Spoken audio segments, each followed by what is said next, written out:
السلام عليكم ورحمة الله وبركاته. الحمد لله حمدا كثيرا مباركا فيه مباركا عليه كما يحب ربنا ويرضى. أشهد أن لا إله إلا الله وحده لا شريك له، وأشهد أن محمدا عبده ورسوله.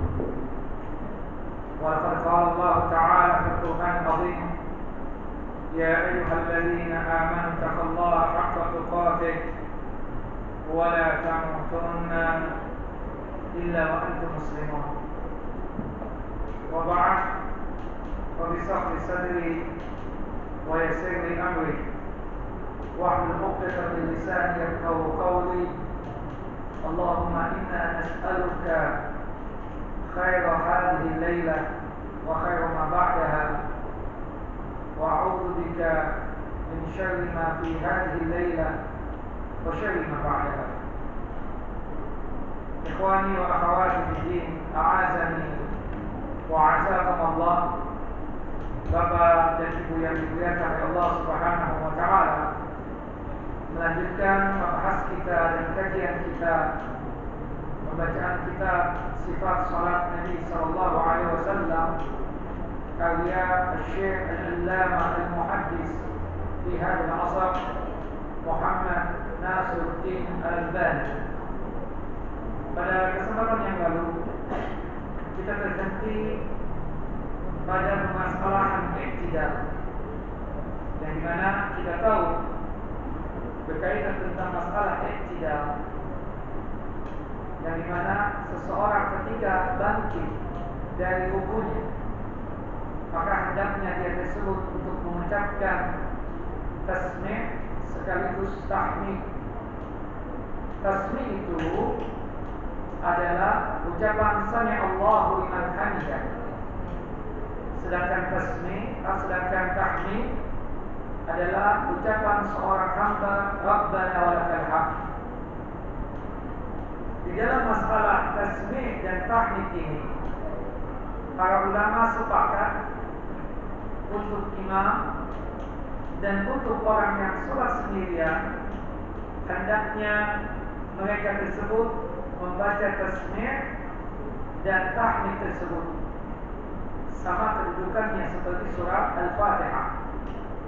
Jadi imam hendaknya dan wajibnya membaca tasmi' dan tahmid. Begitupun juga orang yang sholat munfarid, orang yang sholat sendirian, hendaknya dan wajibnya membaca tasmi' dan tahmid. Sami Allahu liman hamidah, Rabbana walakal hamd. Sedangkan kedudukan makmum cukup membaca tahmidnya saja. Kita yang menjadi makmum tidak membaca tasmi', tapi cukup membaca tahmidnya saja.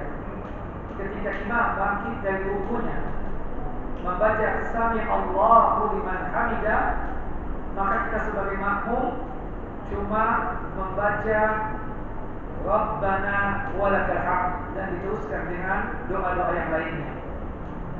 Sebagaimana yang disebutkan dalam hadis yang dikeluarkan oleh Al-Imam Al-Bukhari dan juga Al-Imam Muslim serta Al-Imam At-Tirmidzi, qala Rasulullah sallallahu alaihi wasallam, Rasulullah sallallahu alaihi wasallam bersabda, "Idza qala al-imam sami Allahu liman hamidah, faqulu Allahumma rabbana lakal hamd, atau faqulu rabbana walakal hamd." Kata Nabi sallallahu alaihi wasallam, apabila imam mengucapkan ucapan tasmi' sami Allahu liman hamidah, hendaknya kalian para makmum mengucapkan Rabbana walakal hamd atau Allahumma rabbana lakal hamd. Dua-duanya boleh. Kenapa ya Rasulullah? Fa innahu man wafaqa qawlahu qawl al-malaikah ghufira lahu ma taqaddama min dhanbi. Jika ucapan tahmidnya itu bersamaan dengan tahmidnya malaikat.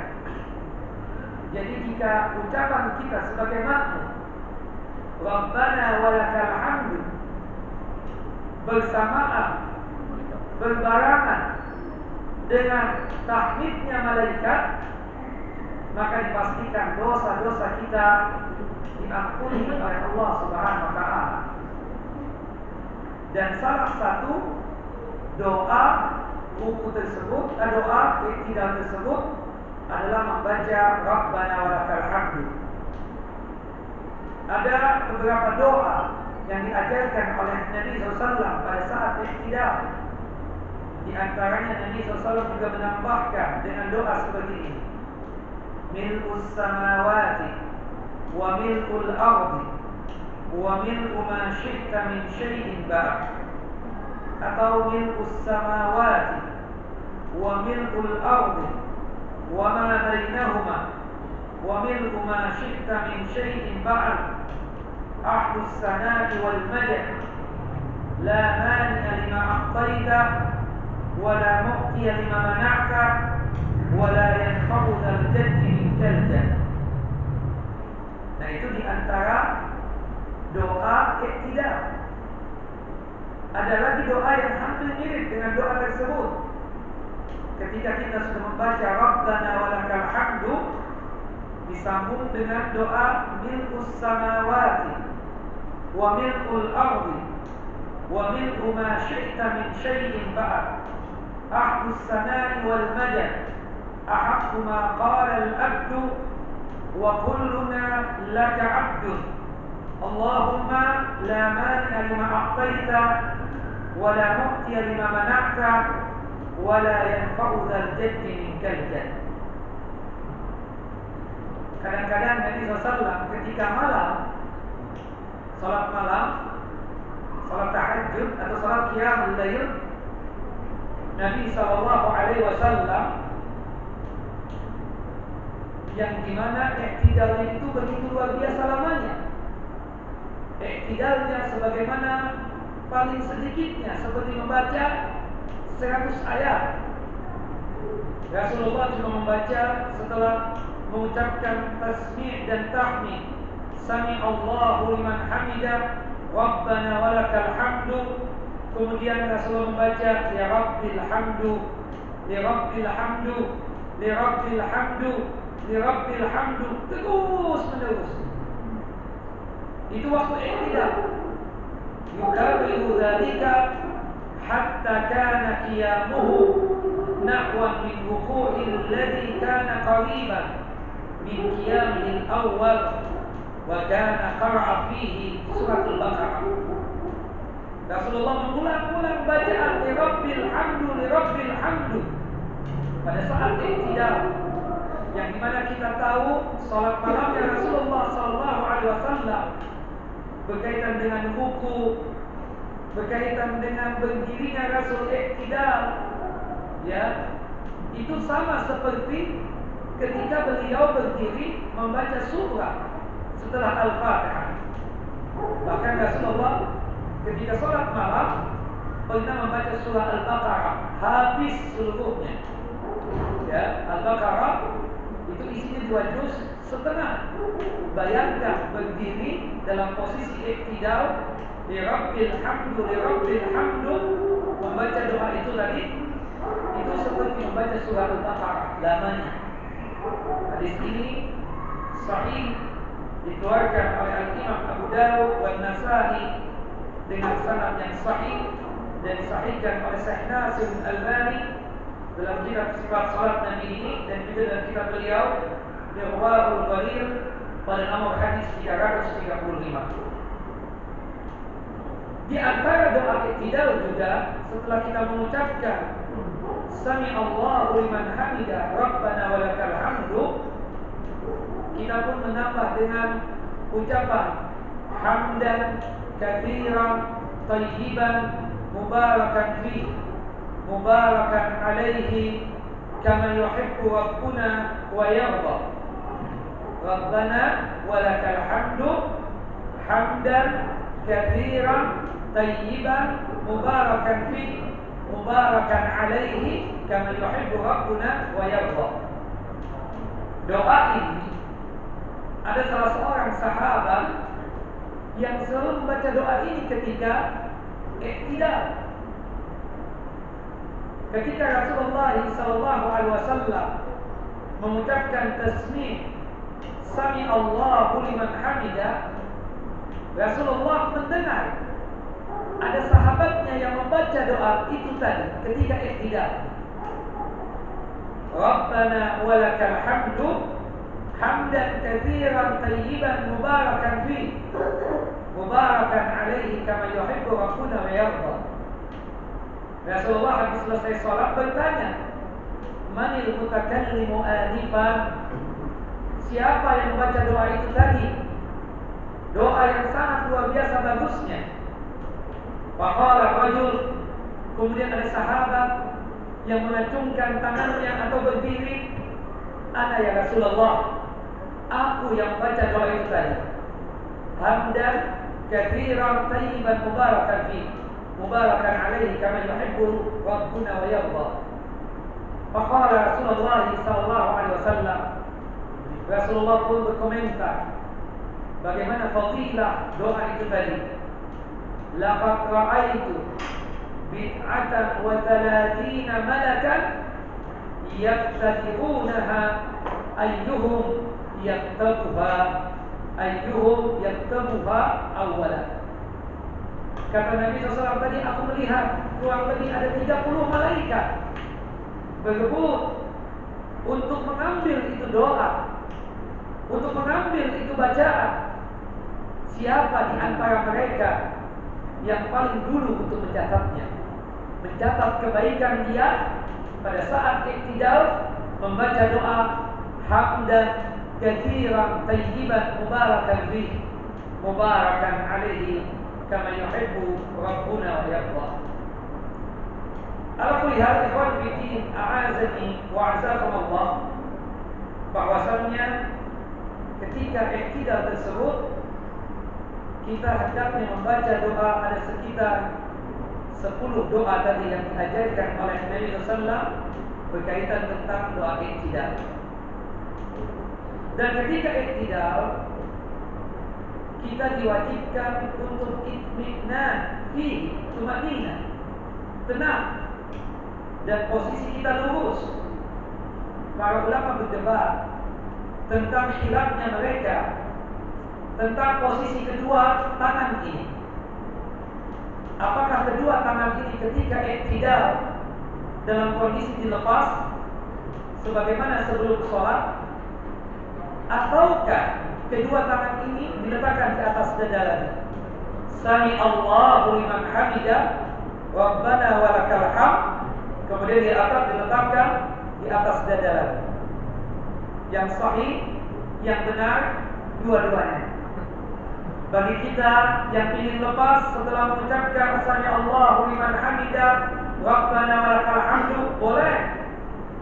Ya. Kemudian adapun juga yang ingin setelah mengucapkan atau pada waktu iktidal setelah mengucapkan tasbih dan tahmid tadi Sami Allahu liman hamidah Rabbana walakal hamdu, dia meletakkan kedua tangannya di atas dada, itu pun juga benar. Masing-masing ya memiliki dalil dalam pendapat tersebut, memiliki hujjah dan istidlal ketika memahami satu hadis sekalipun. Dan ingat, jangan sampai kita tersebut tidak tumanina dalam waktu berdiri pada waktu iktidal. Hendaknya dalam kondisi yang lurus, sebagaimana yang dilakukan oleh Nabi SAW ketika iktidal, badan beliau lurus, ya. Kemudian kedua mata ini tetap diarahkan ke tempat sujud, tidak membungkuk dan tidak ke atas begini, tapi lurus posisi Nabi SAW pada saat iktidal tersebut. Dan itu yang dikatakan oleh Nabi kepada seorang sahabat yang salah dari sholatnya. Kata Rasulullah SAW, "Summal fa'ra'saka hatta ta'tadila qa'imah." Hendaknya engkau mengangkat kepalamu habis dari ruku, dan hendaknya engkau berdiri sempurna, lurus ketika dalam posisi i'tidal. Fayukhadhu kullu adhamin ma'khadahu, dan hendaknya setiap tulang belulang ini atau sendi-sendi ini sesuai mengambil tempatnya. Dan diingatkan oleh Rasulullah, wa idza rafa'ta fa'aqim salbaka, apabila engkau i'tidal berdiri luruslah engkau, tubuh kamu, punggung kamu ini dalam kondisi yang lurus. Fa'aqim salbaka, luruskan punggung kamu itu. Ya, wa fara'saka hatta tarji'al idham ila mafasiliha, dan angkatlah kepalamu ketika bangkit dari rukuk sehingga sendi-sendinya sesuai pada tempatnya masing-masing. Dan Nabi sallallahu alaihi wasallam mengatakan, orang yang tidak ada tumakninah dalam ibadah salatnya, termasuk rukunya, termasuk dia tidak lurus, ya, ketika i'tidal, dianggap dia tidak sempurna dalam masalah salatnya. Dan Rasulullah mengatakan apa? Annahu la tatimmu salatun li ahadin minan nasi idza lam yaf'al dzalika. Sesungguhnya ketahuilah, tidaklah sempurna salat salah seorang di antara manusia jika dia tidak melaksanakan itu semua. I'tidal dalam kondisi tubuhnya lurus, punggungnya lurus, sehingga sendi bersedia sesuai dan berada di tempatnya masing-masing.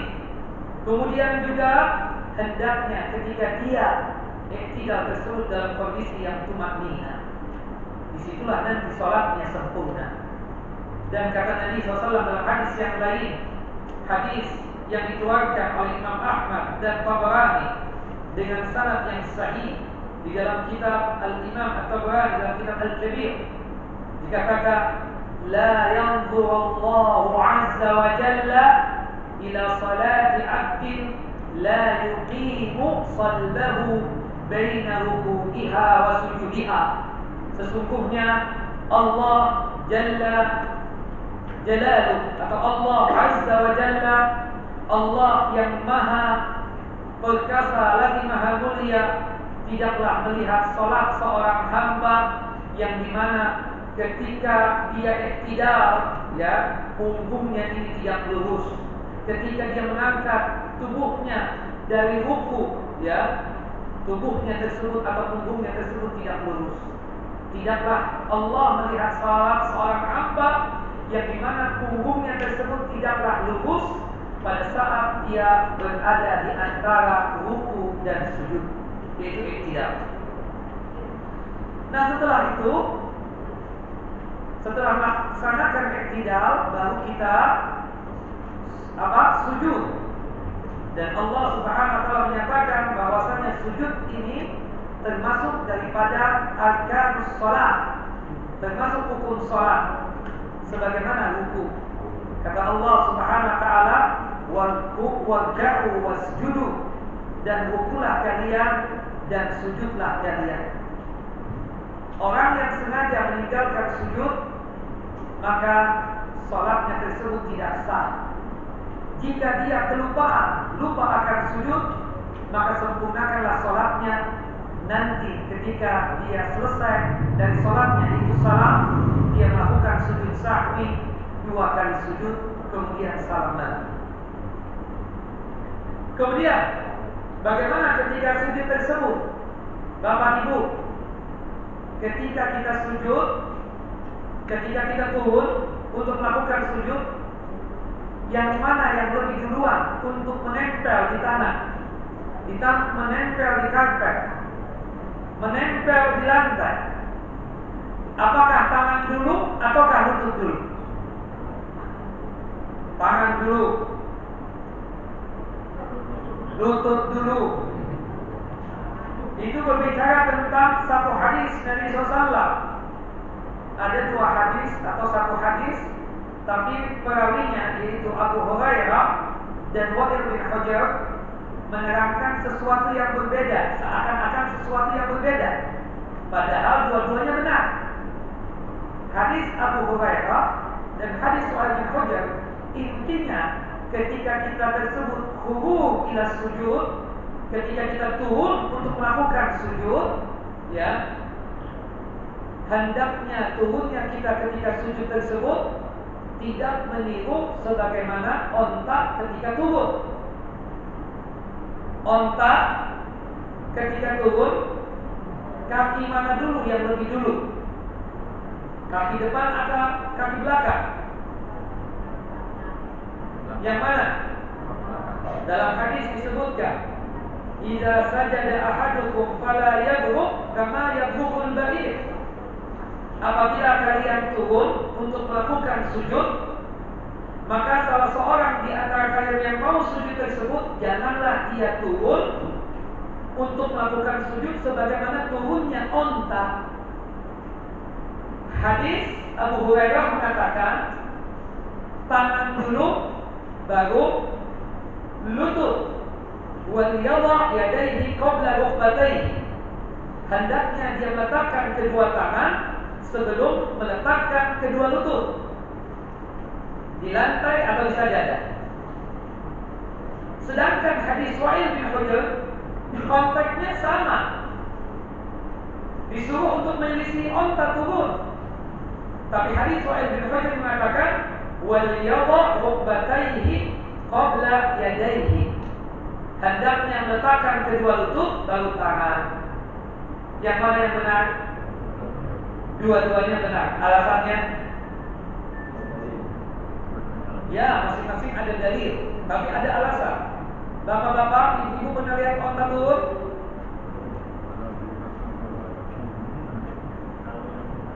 Hah?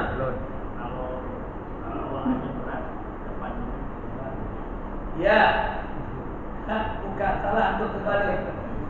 Antum terbalik. Onta jika memiliki beban yang berat di atas punggungnya itu, ada beban, ada barang dan lain sebagainya, ya, onta tersebut mendahulukan apa? Kaki belakang dulu, baru kaki depan. Bagi mereka yang memiliki beban berat, tubuhnya gendut, atau perempuan yang hamil, ya, itu kalau kita mau sujud di jujur, enak lutut dulu apa enak tangan dulu? Tangan dulu. Kalau gemuk nih, kalau lutut dulu celana bisa sobek, Pak. Kalau misalnya perempuan hamil, kalau misalnya lutut dulu bisa jatuh dia. Makanya tangan dulu. Ya kan? Onta ketika punya beban berat, kaki belakang dulu baru kaki depan. Kaki depan kinayah tangan, kaki belakang kinayah lutut. Tapi subhanallah, onta jika dia tersebut tidak memiliki beban di atas punggungnya, ya, kalau toh ada misalnya nggak berat-berat banget, onta itu mendahulukan apa? Ya, kaki depan dulu, baru kaki belakang. Coba perhatikan. Nah, kita yang slim, yang kurus ini, ya, yang langsing ini, ya berat kalau kita tangan dulu, lutut dulu, baru tangan. Ya kan? Dua-duanya sahih dan dua-duanya benar. Ala kulli hal, mayoritas ulama memang mengatakan lutut dulu, baru tangan. Sebagian ulama di antara dalam kitab ini, Syekh Nasiruddin Albani mengatakan tangan dulu baru lutut. Yang benar apa? Dua-duanya benar. Dan masing-masing punya dalil, masing-masing punya hujjah. Dan kita harus menerima khilaf ini karena dua-duanya sahih. Kemudian ketika sujud tersebut, ya, hendaknya 7 anggota badan menempel di lantai atau di sajadah. 7 anggota badan itu apa saja? 1. Jidat dan hidung. Jidat dan hidung jadi 1. Jadi kalau hidungnya tidak menempel di sajadah atau di lantai, tidak sah sholatnya. Hati-hati. Yang kedua dan ketiga, kedua telapak tangan. Kedua telapak tangan, bukan siku, gak boleh. Ya, cuma kedua telapak tangan. Yang keempat dan kelima, kedua lutut. Kedua lutut. Kemudian yang keenam dan ketujuh adalah jari jemari kaki. Jari jemari kaki. Dan diposisikan kedua telapak kaki ini menempel, bukan terbuka. Disebutkan dalam hadis Abdullah bin Abbas radhiyallahu anhu, qala Rasulullah sallallahu alaihi wasallam, Rasulullah sallallahu alaihi wasallam bersabda, umirna an nasjuda ala sab'i a'dham. Kami diperintahkan oleh Allah Jalla Jalaluhu ketika sujud, hendaknya sujud di atas 7 anggota badan. Yang pertama, ala jabhati wa asyara bi yadihi ala anfihi. Jidat dan hidung. 1. Kemudian wal yadaini awil kaffaini, kedua telapak tangan. 3. Wa rukbataini, kedua lutut. 5. Wa atrafil qadamaini, dan juga jari jemari kedua kaki kita. Semuanya 7. Seperti itulah yang dikatakan oleh Nabi SAW dalam hadis yang lain, hadis yang dikeluarkan oleh Al-Imam Muslim dan juga Al-Imam Abu Awanah dan Ibnu Hibban, idza sajada al-abdu sajada ma'ahu sab'ata arabin. Apabila seorang hamba sujud, maka hendaknya ketika dia sujud tersebut 7 anggota badannya harus menempel di mana? Di lantai atau di tanah. Yang pertama wajahnya, maksudnya wajahnya sini apa? Jidat dan hidung, mulut gak mungkin. Jidat dan hidung. Wa kaffahu, kedua telapak tangan. Wa rukbatani, kedua lutut. Wa qadama, kedua telapak kaki, maksudnya jari jemari telapak kaki kita. Semuanya adalah 7. Dan sesungguhnya ketika kita sholat tersebut, 7 anggota badan tersebut dalam posisi menempel di tanah. Ketika tidak menempel, maka kita katakan sholatnya tersebut tidak sah. Kemudian ketika beliau tersebut sujud, wa kana sallallahu alaihi wasallam ya'tamidu ala kaffaihi wa yasutuhuma.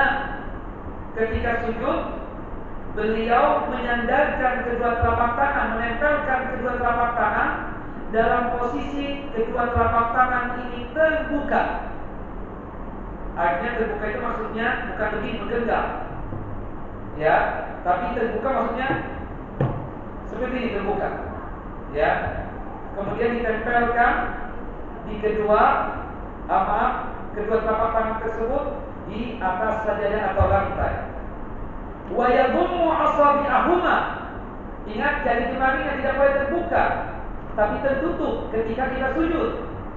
Jangan terbuka begini ketika sujud. Jelas Bapak Ibu? Wa yadhummu asabi'ahuma, jari jemarinya tidak boleh dibuka tapi rapat. Terbuka begini, bukan begini. Kemudian jari jemari tidak boleh terbuka begini ketika sujud, tapi tertutup, rapat. Wa yuwajjihuha qibalal qiblah, dan menghadapkan jari jemari kedua telapak tangan ini ke arah kiblat. Jadi bukan ke sana, mencong begini, enggak mencong begini enggak. Tidak boleh begini juga, tidak boleh begini, tapi betul-betul diarahkan ke tempat kiblat, ke arah kiblat seperti ini.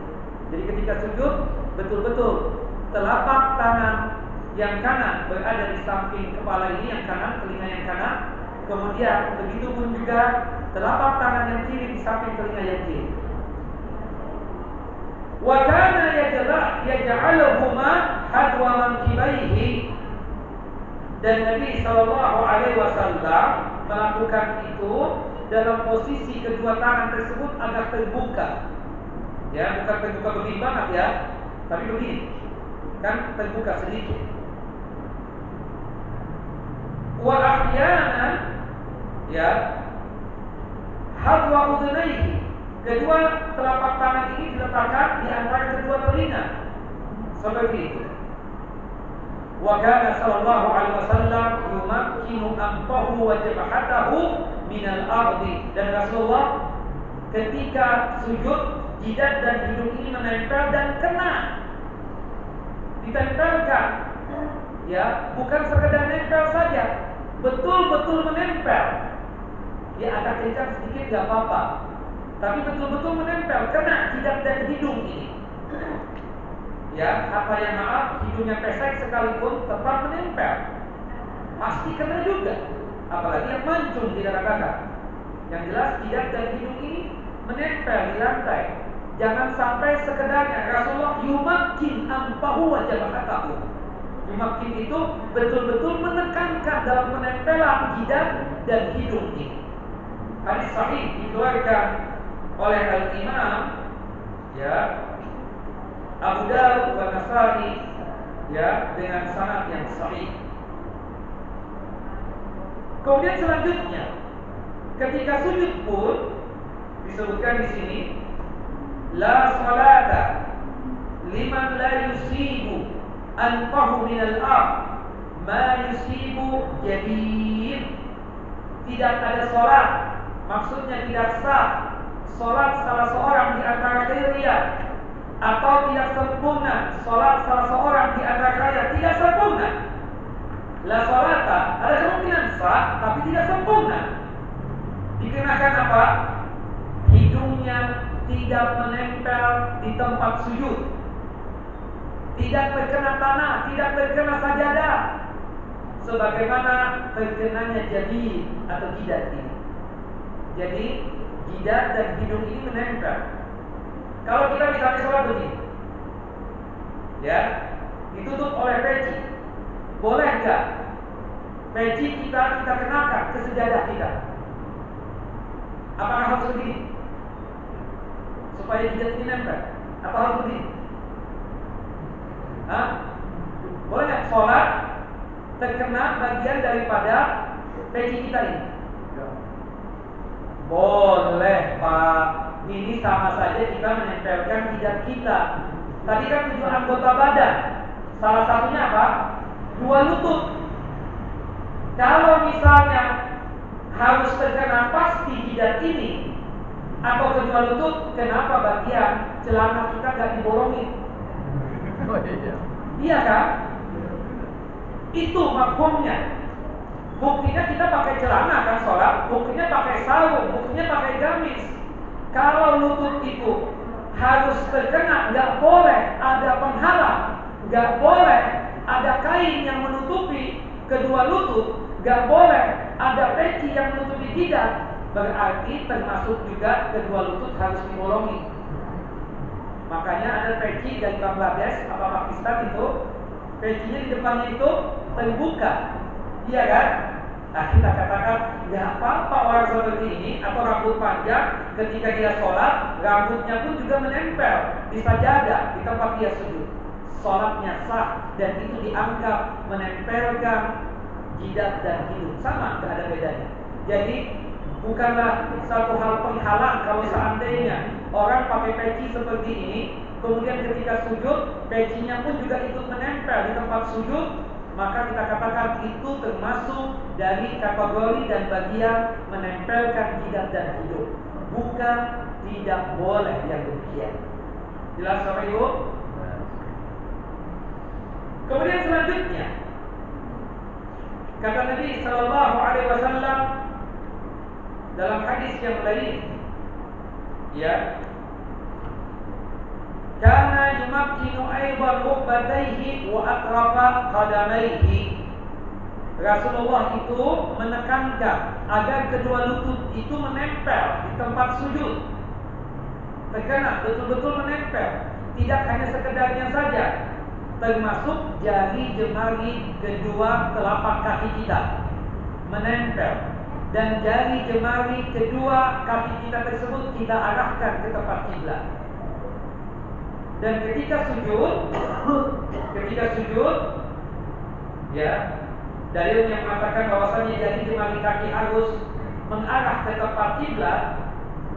Wa yastaqbilu bisuduri qadamaihi wa bi atrafi asabi'ahuma al-qiblah. Bahwasanya Rasulullah ketika sujud tersebut jari jemarinya menempel, ya, di tempat sujud, dan jari jemari tersebut diarahkan ke arah kiblat. Dan itu bagus untuk kesehatan. Itu bagus untuk kesehatan. Termasuk yang saya baca, kalau kita terus-menerus ingin menjadi pejantan tangguh, maka dengan cara melakukan itu, ya, jari jemari diarahkan ke arah kiblat, ya, dalam posisi kita sujud seperti itu. Dan subhanallah, kedua telapak kaki kita pun juga harus menempel satu dengan yang lainnya. Tidak boleh kedua telapak kaki kita itu terbuka ketika sujud, tapi mengena satu dengan yang lainnya. Ibarat kata kita katakan telapak kaki, mata kaki yang kanan mengenai telapak kaki yang kiri, seperti itu. Disebutkan di sini dalam hadis yang sahih, hadis yang dikeluarkan oleh Al-Imam At-Tahawi dan Ibnu Khuzaimah dan juga Al-Imam Hakim, dan disahihkan oleh beliau dan disetujui oleh Al-Imam Az-Zahabi, termasuk Al-Imam Syekh Nasiruddin Albani, yarussu al-ibadi Rasulullah SAW, ya, itu menempelkan, mengenakan kedua telapak kaki beliau satu dengan yang lainnya. Jadi ketika sujud tidak boleh terbuka kedua kaki kita tersebut. Jelas apa yang saya maksud terbuka? Jelas Ibu? Kedua telapak kaki itu menempel, mengena ketika sujud tersebut. Kemudian selanjutnya,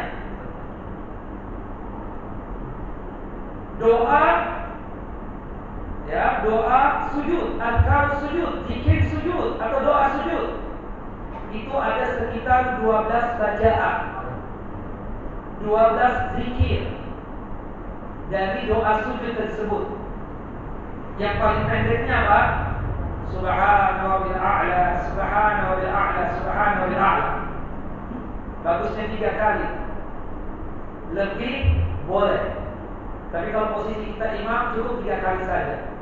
Kalau kita sholat sendirian, sholat sunnah misalnya, ya, sepanjang-panjangnya, sebanyak-banyaknya tidak mengapa. Kalau sholat sendirian.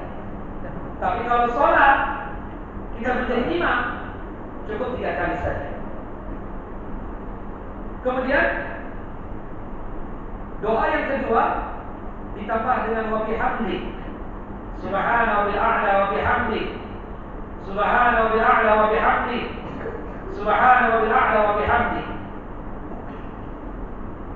Itu doa yang sangat maklum di kalangan kita, yang semua kita hafal. Yang ketiga, doa yang sama juga dengan doa ruku. Doa ini juga dibaca oleh Nabi pada saat ruku. Hadis yang dikeluarkan oleh Al-Imam Muslim dan juga Al-Imam Abu Awana, Subuhun Qudusun Rabbul Malaikati wa Ruh. Pernah dengar Bapak? Subuhun Qudusun Rabbul Malaikati wa Ruh. Maha suci Allah, ya, suci Allah Subhanahu wa ta'ala, pemilik Tuhannya malaikat dan Tuhannya malaikat Jibril. Subuhun Qudusun Rabbul Malaikati wa Ruh. Yang keempat, doa yang juga sama dengan doa ruku. Apa itu? Subhanaka Allahumma Rabbana wa bihamdika Allahumma ighfirli. Subhanaka Allahumma Rabbana wa bihamdika Allahumma ighfirli. Ini dibaca oleh Nabi SAW. Pada waktu itu Rasulullah SAW membaca ini banyak sekali di salat malam, dan ketika ruku dan sujud sangat panjang sekali, seperti membaca surah Al-Baqarah, atau seperti membaca surah An-Nisa, atau seperti membaca surah Al-Imran. Itu ketika di malam hari, lama betul. Subhanaka Allahumma Rabbana wa bihamdika Allahumma ighfirli. Maha suci Engkau ya Allah, ya Tuhanku, segala puja puji hanya milik-Mu. Ya Allah, ampunilah dosa-dosaku, ampunilah dosa-dosaku. Ini bagus ya. Jadi di dalamnya penuh dengan tawassul dengan asma dan sifat Allah. Tawassulnya kita dengan asma dan sifatnya Allah, sekaligus kita mengagungkan Allah. Kemudian kita menunjukkan lemah dirinya kita, yang dimana kita ini naif, penuh dengan dosa. Kita pun mengakui dosa kita. Bapak Ibu, semua kita pernah melakukan perbuatan dosa. Tapi ingat, sebaik-baiknya orang yang melakukan perbuatan dosa adalah kembalinya kita kepada Allah Jalla Jalal.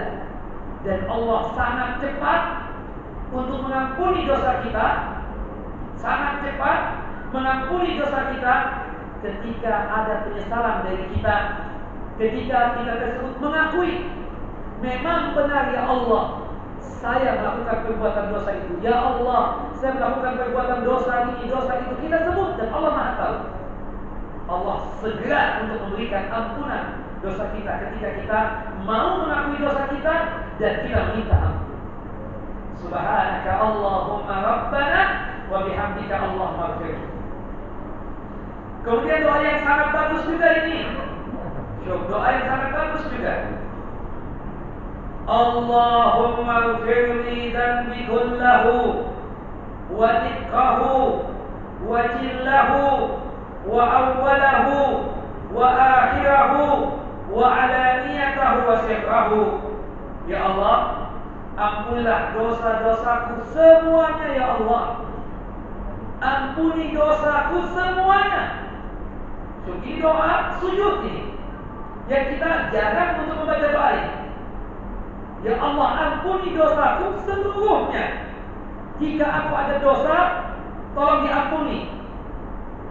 Baik dosa yang kecil, dosa yang aku lakukan secara, ya kan, dosa yang banyak ataupun yang besar ataupun yang kecil. Baik dosa besar ataupun dosa kecil. Baik dosa yang pertama kali yang aku lakukan atau yang terakhir kali.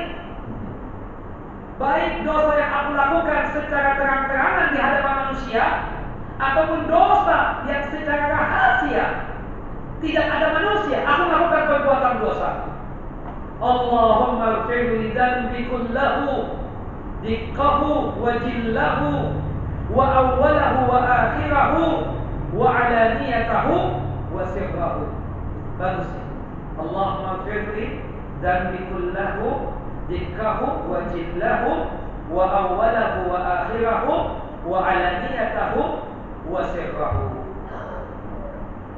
Termasuk juga doa yang sangat bagus ini, yang isinya ada tauhid Allah, mengesahkan Allah sebagai Tuhan kita, satu-satunya zat yang pantas untuk disembah. Doanya apa? Subhanaka Allahumma wa bihamdika la ilaha illa anta. Subhanaka Allahumma wa bihamdika la ilaha illa anta. Ini pun juga doa ketika sujud. Subhanallah. Kita tahu doa ketika sujud itu mustajab, dikabulkan oleh Allah Jalla Jalaluh. Kata Nabi sallallahu alaihi wasallam dalam satu hadis yang sahih, "Fajtahidu fid du'a." Perbanyaklah doa ketika sujud, bersungguh-sungguhlah doa ketika sujud. Kenapa ya Rasulullah? Karena doa ketika sujud tersebut, ya, faqaminun ayyustajaba lakum. doa kita diijabah dan dikabulkan oleh Allah Subhanahu wa taala. Dan paling dekatnya seorang hamba kepada Allah Jalla Jalaluhu ketika sujud. Disitulah Rasulullah mengatakan, aqrabu ma yakunul abdu min rabbih wa huwa sajidun. Aqrabu ma yakunul abdu min rabbih wa huwa sajidun. Paling dekatnya seorang hamba kepada Tuhannya, kepada ilahnya ketika sujud. Fa'aksiru doa fihi, maka perbanyaklah doa ketika kita sujud.